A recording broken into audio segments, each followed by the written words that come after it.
Assalamualaikum warahmatullahi wabarakatuh. Perkenalkan, nama saya Nabila Nur Ramadanti dari kelas 2B Pendidikan Jasmani NPM 192191047.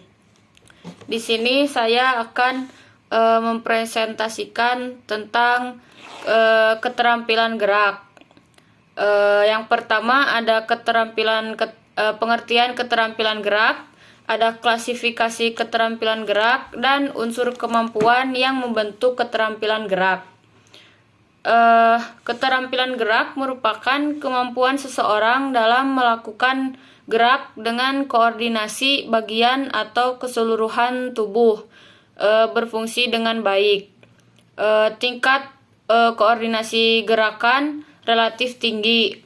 Untuk mencapai atau memiliki keterampilan gerak yang tertentu, keterampilan gerak yang baik, diperlukan proses belajar dan berlatih dalam jangka waktu tertentu.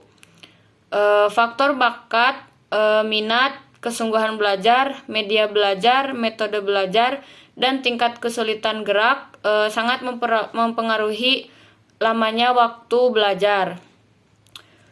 Lalu di sini ada pengertian keterampilan gerak. Keterampilan gerak adalah kemampuan seseorang untuk melakukan suatu tugas gerak secara maksimal sesuai dengan kemampuannya. Keterampilan gerak pada setiap orang itu berbeda-beda. Banyak faktor yang mempengaruhinya, antara lain yaitu tingkatan usia, pengalaman gerak.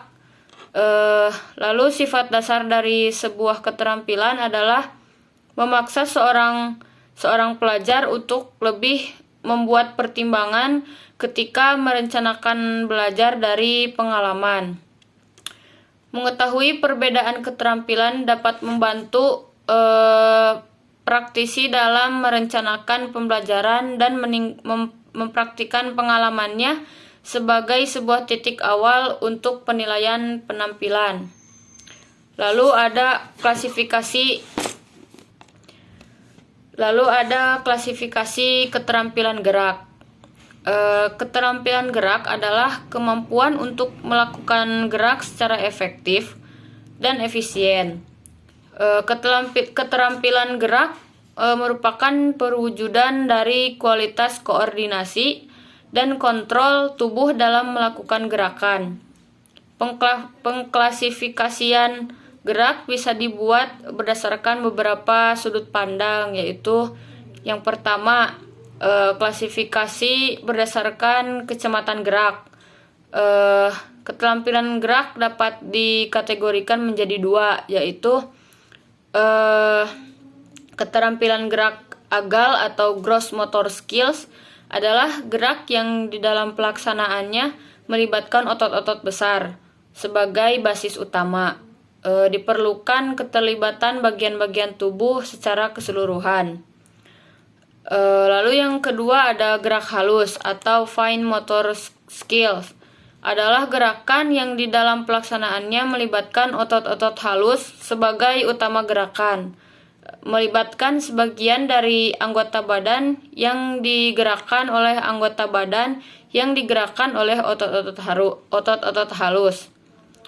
Lalu klasifikasi yang kedua itu klasifikasi berdasarkan perbedaan titik awal dan akhir gerakan. Keterampilan gerak ini dibedakan menjadi 3 kategori, yaitu 1. Keterampilan gerak discrete atau discrete motor skills. Keterampilan gerak discrete adalah keterampilan gerak di mana dalam pelaksanaannya bisa dibedakan secara jelas titik awal dan titik akhir gerakannya. Contohnya itu seperti menggerakkan mengguling 1 kali ke depan. Lalu yang kedua, keterampilan gerak serial atau serial motor skills, yaitu keterampilan gerak diskret yang dilakukan beberapa kali secara berlanjut. Contohnya itu berguling ke depan beberapa kali. Lalu yang ketiga, keterampilan gerak continue atau continuous motor skills, yaitu keterampilan gerak yang tidak bisa dengan mudah ditandai titik awal atau titik akhirnya. Contohnya itu seperti keterampilan bermain tenis atau permainan olahraga lain. Lalu klasifikasi yang ketiga itu klasifikasi berdasarkan stabilitas lingkungan. Gerakan keterampilan ini dikategorikan menjadi dua, yaitu keterampilan tertutup dan keterampilan terbuka. Keterampilan tertutup atau closed skill adalah keterampilan gerak di mana pelaksanaannya terjadi pada kondisi lingkungan yang tidak berubah dan stimulus gerakannya timbul dari dalam diri si pelaku sendiri. Contohnya itu gerakan mengguling pada senam lantai. Lalu yang kedua keterampilan terbuka atau open skills adalah keterampilan gerak di mana dalam pelaksanaannya terjadi pada kondisi lingkungan yang berubah-ubah dan pelaku bergerak menyesuaikan dengan stimulus yang timbul dari lingkungannya.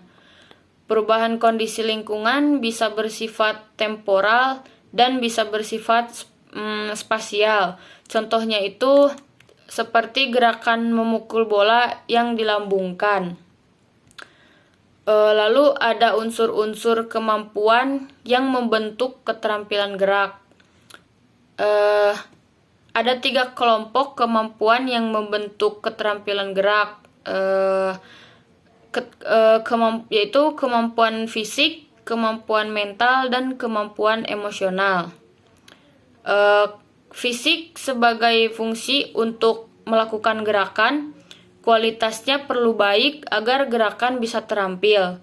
Dalam unsur fisik ini yang membentuk keterampilan fisik meliputi kekuatan atau strength, ketahanan atau endurance, kecepatan dan kelincahan atau agilitas, lalu ada kelenturan atau fleksibilitas, ketajaman indera, dan kecepatan reaksi.